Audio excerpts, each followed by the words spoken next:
एक परिवार में 5 बहन थीं। एक का नाम था टूटी, दूसरी का नाम था फटी, तीसरी का नाम था फीकी और चौथी का नाम था मरी, 5वीं का नाम था भूतनी। तो एक दिन उनके घर पे लड़की देखने वाले आए। मम्मी ने पूछा कि आप कुर्सी पे बैठोगे या चटाई पे? तो मेहमान ने कहा कुर्सी पर। मम्मी ने कहा टूटी कुर्सी ले आओ।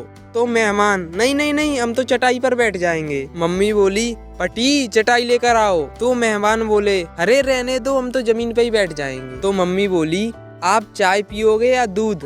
तो मेहमान बोले चाय। मम्मी बोली फीकी चाय लेकर आओ। तो मेहमान बोले नहीं नहीं रहने दो, चाय नहीं, हम तो दूध ही पी लेंगे। मम्मी बोली मरी भैंस का दूध ले आओ। तो मेहमान बोले रहने दीजिए, हम कुछ नहीं खा रहे, हमें तो सिर्फ लड़की दिखा दो। तो मम्मी बोली बेटी भूतनी को लेके आओ।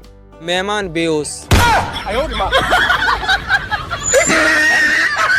एक माँ ने अपने बच्चे से मार्कशीट मांगी। बच्चे ने मार्कशीट दिखाई जिसमें उसे गणित में 100 में से 90 अंक प्राप्त हुए थे। माँ ने मार्कशीट देखी और उसे जोर जोर से पीटने लगी। फिर बोली तुम कब से इतने समझदार हो गए? जरूर तुमने 9 के 90 करे हैं। 0 अपने आप पढ़ाते हो। बोल बोल कर बस उसे पीटे ही जा रही थी और बच्चा बेचारा रोए जा रहा था। बच्चा हाथ जोड़ जोड़ कर बोल रहा था कि माँ मैंने 0 नहीं बढ़ाया, मगर माँ कुछ सुनने के मूड में नहीं थी और उसे बस पीटे ही जा रही थी। 3 साल बाद माँ ने अपने बच्चे से फिर से पूछा कि सच सच बताओ तुमने 0 बढ़ाया था? बच्चे ने कहा नहीं माँ, मैंने 0 नहीं बढ़ाया था। माँ ये सुनकर फिर से गुस्सा हो गई और बच्चे को पीट कर चली गई। फिर बच्चा रोते हुए बोला कि दोस्तों मैंने 0 नहीं बढ़ाया था, मैंने तो 0 के आगे 9 बढ़ाया था। और ये बात दूर खड़ी माँ ने सुन ली और आगे क्या हुआ आप देख ही सकते हैं।